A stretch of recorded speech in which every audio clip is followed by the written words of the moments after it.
Checking into the Canadian cannabis sector. In my last video, I was looking at a bunch of different bullish setups that I saw, and we're going to go look at these in this video, but basically they all did break out, but they broke out for the bears. So we had a lot of bearish momentum throughout the market, and of course that brought this sector down pretty hard. In some cases, the bears pulled these tickers down a lot harder than others. So we're going to go through a bunch of these tickers because they all are different, and we're going to look at the tug of war match that's going on in this sector right now, and we're going to identify different levels that we can watch going forward in this sector for either a bullish or bearish perspective. So let's take a look at CGC. So I left my drawings just on the chart so we could see where we were at. We had broken off of this double bottom support here, and we were forming this nice bullish pattern, which I highlighted in the last video, and which of course you can see it's very obvious. We broke bear from that pattern, and we had days of consolidation in which we have retraced the entire move 100% from this base of support that we had established at 1131.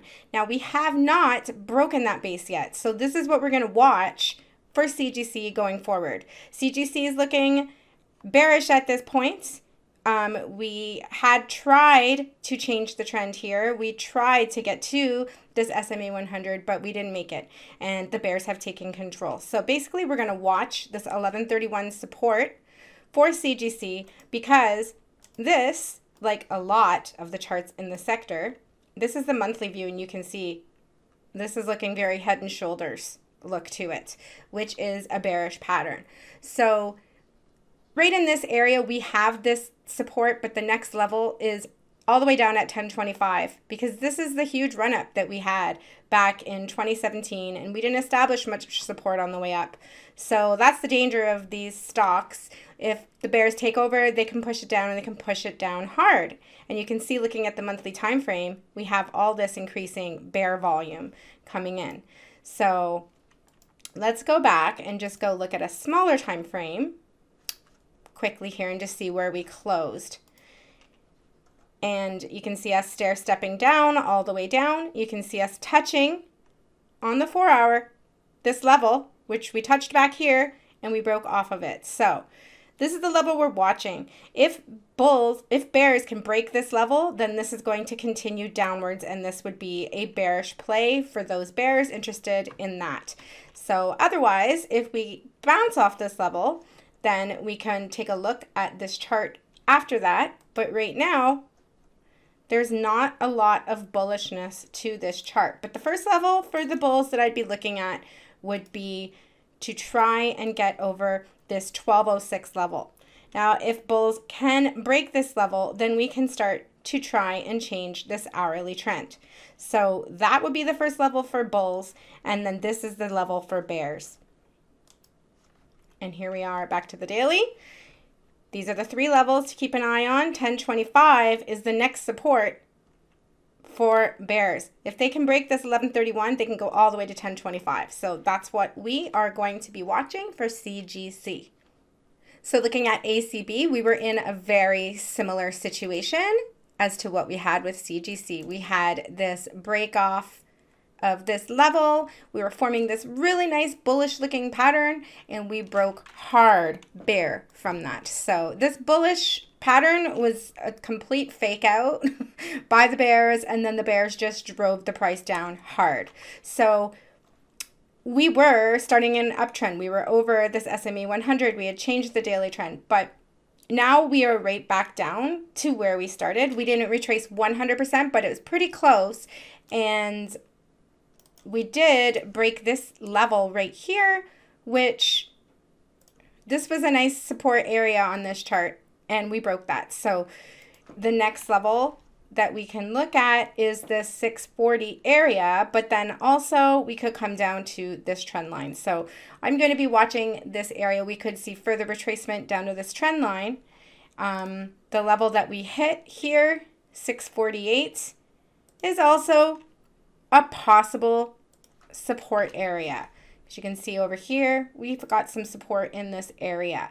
So if we go back and look at the weekly, this is this nice trend line that I established. You can see this, so we could possibly have a nice bounce from here. So it's not as bleak as CGC. There is some hope left for the bulls on this one. Even on the monthly, this has like a little bit of an inverse head and shoulders look to it. And this is a little different because we already got past the area in which there was no support. So you can see right here, we have a little bit of support.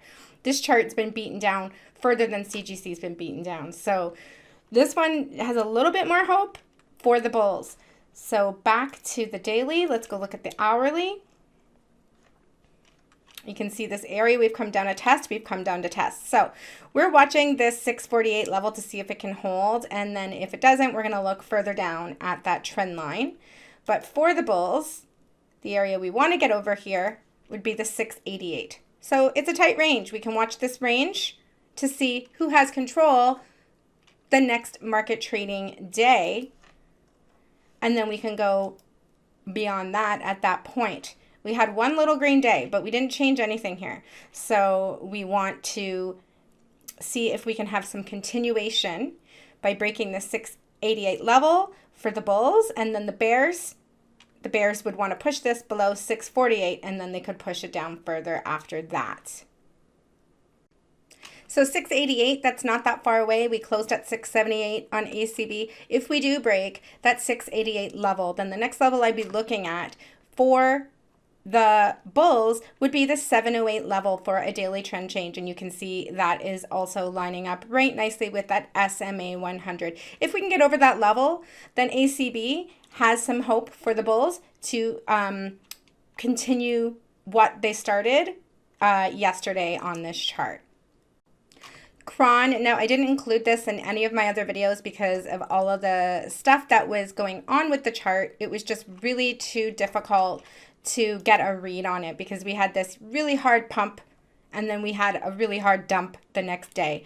And then from this dump, we continued back up. We touched this SMA 100, completely rejected that and dumped so hard. So this chart is in a really dangerous territory.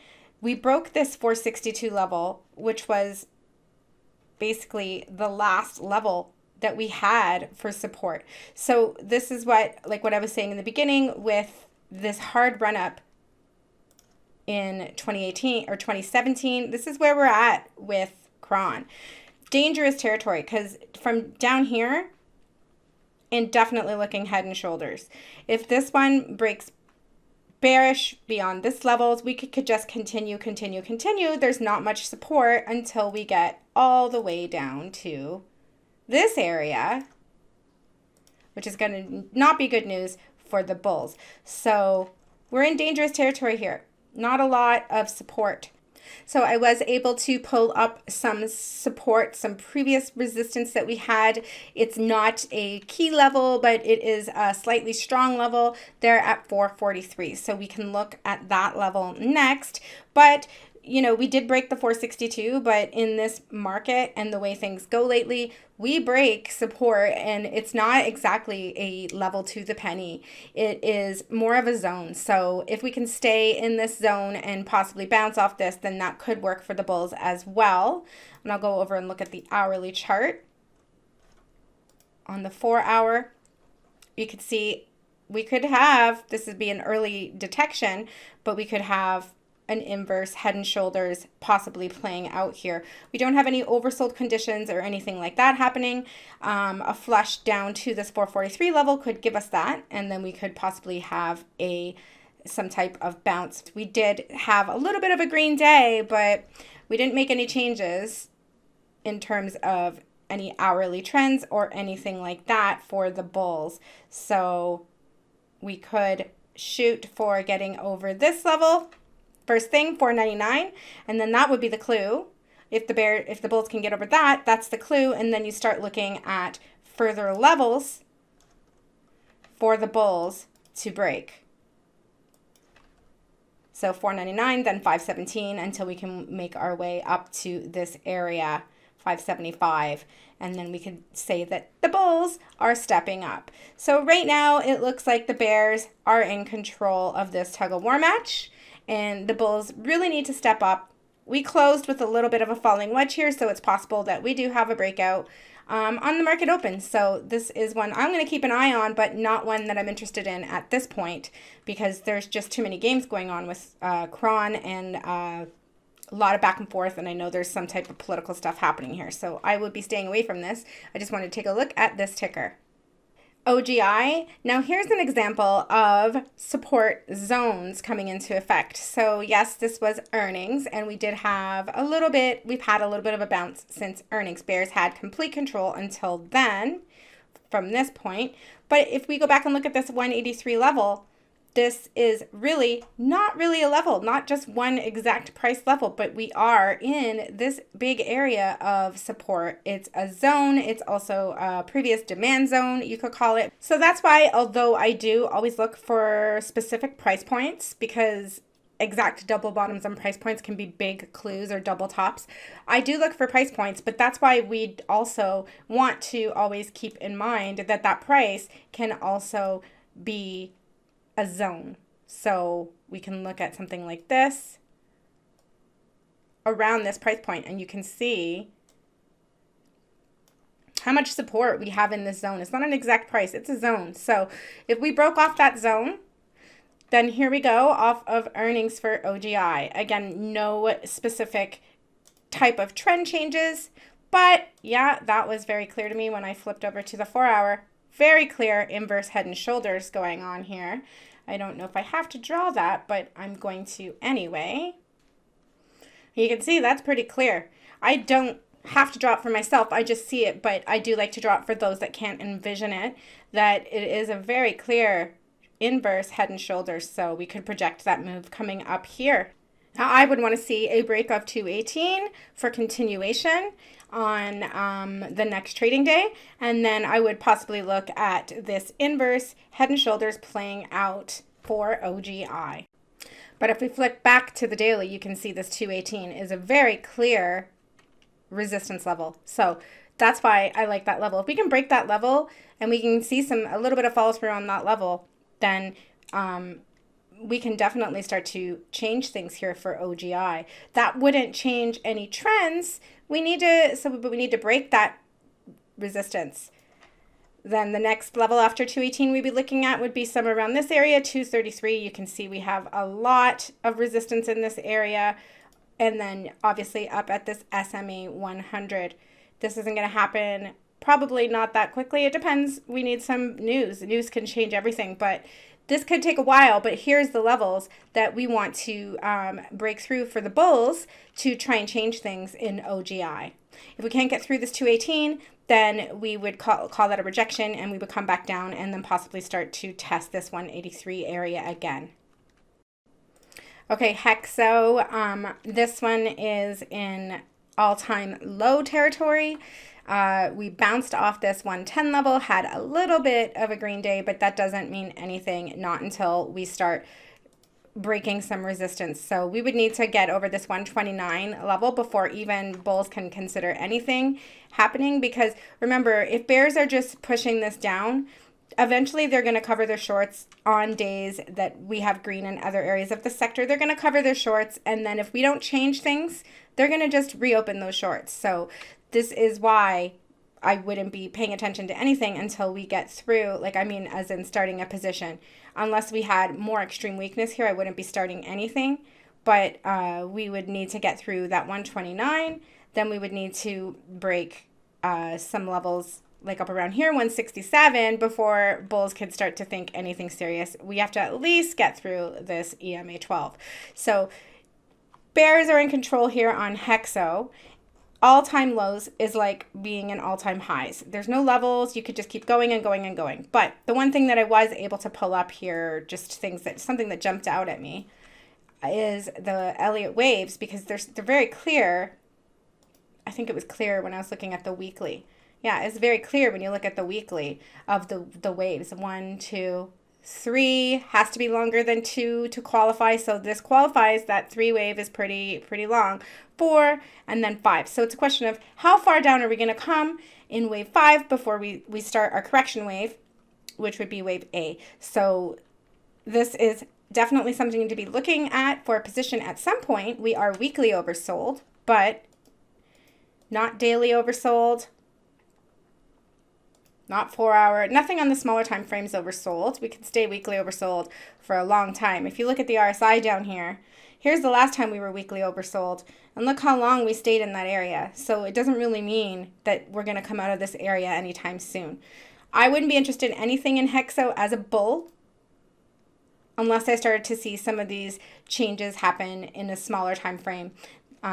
These levels that I've pointed out here. So I'm just going to keep checking back into this because at some point I would be interested to catch some of that A wave, but I need to see some support hold and some trend changes before that happens.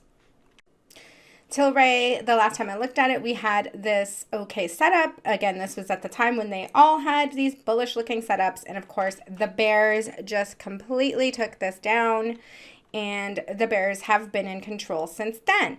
But this is the area. This is very similar to CGC and ACB, actually more similar to ACB, where we have not broken this area of support. So this was the original area of support that we did break bull off of, and we didn't quite make it there. We are holding this little trend line. So if we had a green day for Tilray, wasn't a huge green day, didn't change any trends, anything like that again, but it's a possible bounce off of this trend line. So again, it's a tug of war with the bears and the bulls. It's not entirely clear who has complete control yet. Bears had complete control here. Bulls are starting to fight back. So to consider this a bounce off the trend line, we're going to want to clear this 1109, which we didn't quite get there. We need to clear that 1109, and then we can work our way back up for the bulls. 1109, then 1128. Those are the areas I would be looking for, and then watching that trend line below. So you can see very clearly we need to break these areas, these levels, these zones to give some of the power back to the bulls. But again, this trend line, like this trend line, so we're going to watch this trend line and see if this can hold. If we dip down below it a little bit like we did here and then bounce off it, that's okay too. But these are the areas that we're going to be watching for the bulls. And then the bears, they want to break this 1015, and then they can take this down pretty far. It's not as bad as CRON. We're still in this support, a lot of support in this area for Tilray.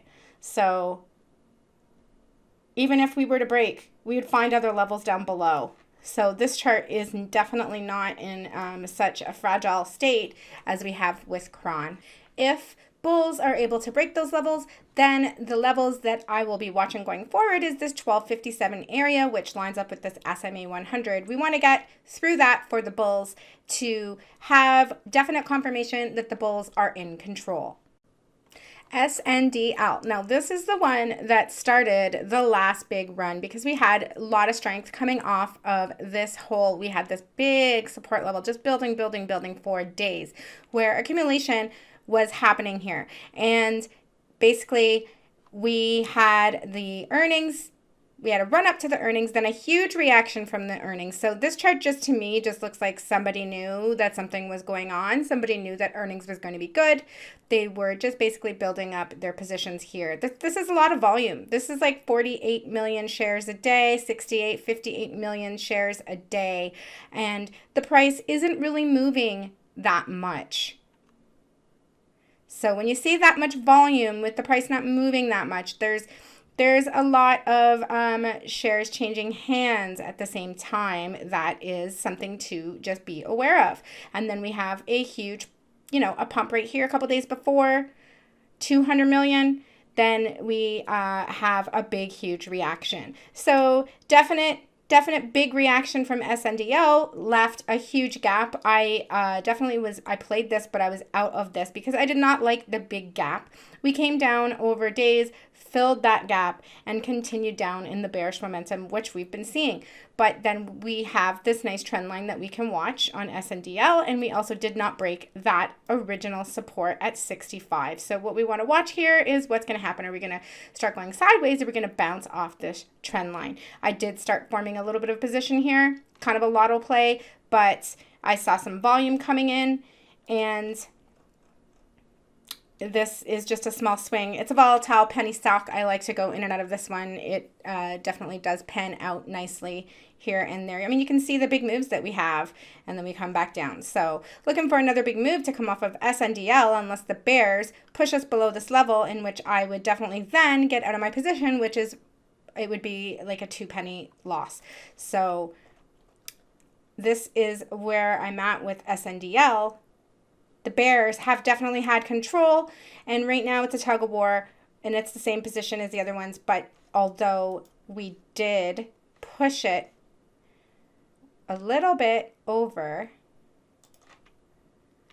a resistance level here, we did go over a little bit of a level with SNDL. So SNDL's, it's known to just hover in these areas for a while until having a huge move and then a huge pullback. So not surprising to see this coming from SNDL, and watching this one to see who has control. There will be confirmation that the bulls are in control if we can break this 0.7289 level, which is double top. Lots of resistance here. So breaking that level would push us over that SMA 100 into an uptrend. So these are the areas that I'm watching for the bulls and the bears.